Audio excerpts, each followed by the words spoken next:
Hello, everyone. This is part two of a new interview with Rob Potter. This is kind of an update on the planetary situation. In part one, Robert told us about the event, about Cobra, about the 2015, the year of sheep, right? Mm-hmm. And now we're going to continue with, I guess, Rob, you told me a little bit about your relationship with this movement that Cobra started, Prepare of Change movement, and where are you with them now? Can you update us on that too? What I'm announcing here, and I will be making my final post for a while on Prepare for Change, is that I'm going to be stepping back from the website and the actual roundtable. I'm going to act as a kind of a silent figurehead. I'm going to be working on different projects. I've been given very clear guidance to move more into my technology situation and to lower my schedule. I have resigned from Revolution Radio. No drama there either. I was simply because I could not pre-record like we're doing today. The schedule required to be in a place with the internet set up, and I travel so very much that I had to resign there. But I am still on the Pyramid One network, and if you go to thepromiserevealed.com under radio, you'll see archived various shows there. And this show, you will also see our previous show on my website, The Promise Revealed, under interviews. Yes. You'll see the beautiful Sylvia Suvadova. And I want to say, while I'm talking to you here, for those of you people from Slovakia who are listening, I think speak English. Well, they might speak English. There's other people from Slovakia, but I wanted to say that I think they've... the tabloid press has been very unfair to you, and they've treated you unfairly for... To me, Sylvia. Yeah, for telling the truth about your spiritual journey, and for them to lambaste you, it's just not fair. And thank you, Rob, for saying that. I appreciate that. That wasn't a plan of this interview, but I'm just gonna tell a little bit about it very quickly for people who are not from Slovakia. That I've been a famous actress in Slovakia, and I left for Los Angeles in 2002.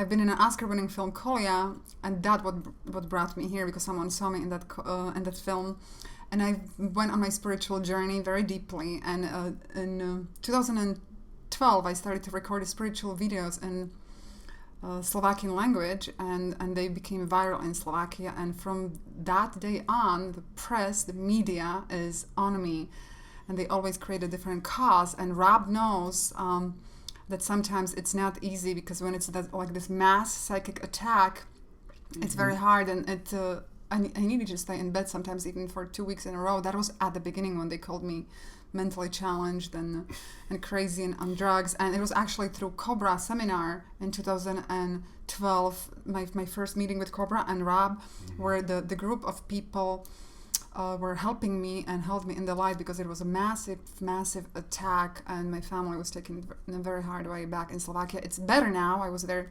for 6 months. I was doing seminars.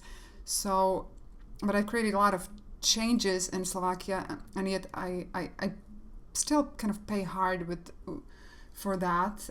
But Rob is very positive about it, and he says it will turn over and change. It will turn over. Sylvia will be recognized for someone who's breaking ground and leading the way in truth. And there's nothing wrong with Sylvia whatsoever. It's kind of very interesting. The media is very controlled. These mainstream television stations, they parrot the status quo. And when the truth comes out with what's going on there, people are going to be quite shocked, and things will change, not just in Slovakia, but around the world in regards to censorship in general. I just wanted to, we did not plan that. I just wanted to give you a little love and support there. Thank because you. You're very balanced, you're a very normal person, and you're very sincere. And the information that you're sharing is maybe not for everyone. It doesn't have to be, this information is not to be forced down anyone's throat. But it's important that people prepare themselves for ever greater expanding revelations, because things are going to be peeling back the layers. I wanted to mention in regards to Prepare for Change, I'm going to be stepping down from the roundtable there. I like I said, I have a great respect for Cobra and his intent and mission, and I think his intelligence is sound on a lot of things. I don't know about every aspect of it or every aspect of the plans as he's intending them. I know that there may be intentions for those type of things to take place, but how quickly and how that's going to shake down on a step-by-step level remains to be seen, and we're very much involved with this. I'd like to say one other thing in regards to when we start thinking of extraterrestrials, inviting our brothers and sisters in. There's different groups out there. There's different races with different agendas and different things, and generally speaking, they all get along in a really good way. Our situation here is very unique. The planet has been lied to. The truth hasn't been told to us for many thousands of years, and we're kept in a kind of a little bubble.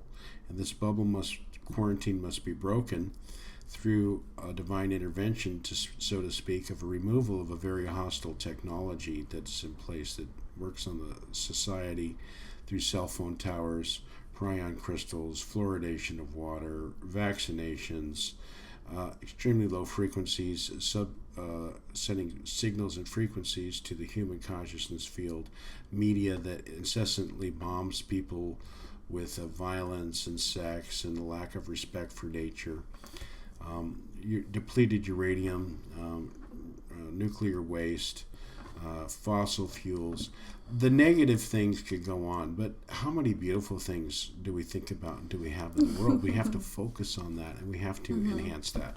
So one of the things I'm hoping to do is to move forward into more information that's more in tune and harmony with my mission, which is advanced healing technologies, and I'll be sharing some information in regards to the history of the world as far as the extraterrestrials. I'm looking forward to that coming out a little bit later, and I've just been given strong guidance to clear my plate and to start to share things of a different, more spiritual nature in regards to what's going on. If we get too involved in reading all of the details of what's happening, we can lose our focus in even out of the mainstream media. What's this happening and what's this person doing? It's a distraction from the inner work, kind of, right? Good. Inner work as well as activist work. If you have time to watch all these videos, you have time to be part of the solution. So it's good to take this in, but to get obsessed and to search every website and to blog and all this stuff about what's happening, it's important that we become part of the change, to be the change, to encourage the change, to prepare the change. And I'm honored to be here with you because you are part of the change. Thank you, Rob. So it was very interesting what you said. We would like to offer some solutions here, and because you work with different healing techniques. Can we talk a little bit about cell phones? Because you mentioned that the cell phone is also part of the kind of darkness, Kabbalah, whatever name we could put on that, right?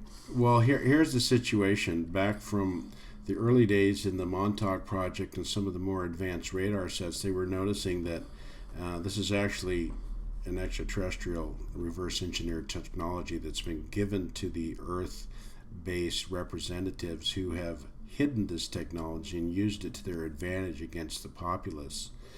And this technology, basically, if you can see your body as a resonant field, you are a bioacoustic DNA. You're literally the living word of God manifest in form. You are a sound and light combination being. And one of the things that will be coming forward is the understanding of who we are, how our bodies work. You are like an electrical, you have a center pole, which is your spinal cord. This is a nervous system. And there's a vortex of energy that comes in through your head, and there's a counter-rotating one that comes from the earth. And it creates your life field body, which actually some people call the aura, but it's kind of like the aspect of your soul. So your soul is down here in the material worlds, and to understand how this functions and interacts with our environment on a more exact and deeper level is something that is going to be taking place as far as people understanding our chakras, our nervous system, and how our feelings work. So it's very important that we move forward on that level. And so what do you suggest? People still have to use cell phones, right? That's necessary. But do you suggest hands-free or? People should be aware of some things. Okay, the cell phone, if you take the average brain and you were to strike it and it was to resonate, it would resonate between 863 and 900 megahertz, somewhere in there. That's I think it's like 820 to 860 is the average brain. Well, guess what? The cell phone towers are right in there. They've actually made the frequencies to resonate into your brain cavity. It's not a good thing because microwaves can disrupt our biological functions. We have very subtle, unique frequency exchanges that are taking place within our cellular structure. For instance, DNA replicates around 7, 14, 21, 22, 23 megahertz are some major cellular activities. And so when you jam those frequencies, you block the spiritual consciousness from its own God self. So this is actually a technique to control the populace. It's not that communication is bad, on a different type of technology. It's that this technology is actually can cause brain cancer. I always use a Bluetooth little earpiece, which is an RF frequency. It's a radio frequency.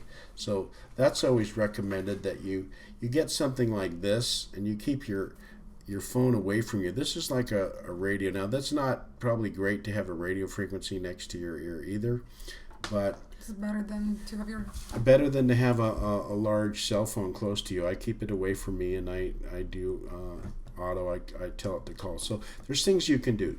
So understand that they can control your frequency. They can make you hungry. They can make you thirsty. They can make you fearful. They can make you angry. There's various frequencies that can be generated through cell phones and through the electronic power grid, which is running what's called an ELF, an extremely low frequency radiation that controls your consciousness because it works unconsciously in the autonomic nervous system. You're not even aware of it. You're not aware that your nerves are pumping. You're not pumping your heart. That's your autonomic nervous system. You have another separate nervous system, which is your sympathetic nervous system, and that's your reflection and your conscious mind. And then the bridge between the two is the parasympathetic nervous system, and that's where healing and spiritual consciousness takes place. So one of the things that we need to work on and be aware of is what's called the esoteric anatomy of the sacredness of our beings, and understanding our endocrine glands and chakras as force centers at etheric levels, which direct into the endocrine glands hormones and cause our feelings. So the science and the truth of how we live and interact with our environment and how it relates to our self is very important. So cell phone towers, as well as all the other types of things, people must be aware of. But another thing people should know, they go, why do they put cell phone towers next to schools? Hello, it's mind control. They want the kids controlled. Another thing people should know is that the Rockefellers, especially in the Mormon churches and the Catholic churches, the Rothschilds have paid for cell phone towers to be placed in the steeples. Okay? What are steeples? Steeples are the pointy things on churches. Oh, no. They put cell phone towers in there, and you don't know, but you go into church and it's heavy duty stuff going on there. I remember when I was in Mount Shasta, people actually fought one of the cell phone companies, and they won, and the cell phone company could not put or place more cell phone towers in Mount Shasta, which is in Northern California, a very spiritual, conscious city, and people live there, and they just won't put up with certain things, and they really are, making some changes over there. Well, Rob knows, he's from there. Yeah, I do know in Hawaii they just block the roads and they tell them, get out of here. They don't like it. So, and sometimes they lift them up by helicopters. I mean, it's a criminal activity, and it's based on a lot of money, so they push it forward anyway. And people don't have a voice or a choice at this point in time, the system doesn't support individual. Yeah, so let's take a little break and we'll continue this interesting conversation in part 3.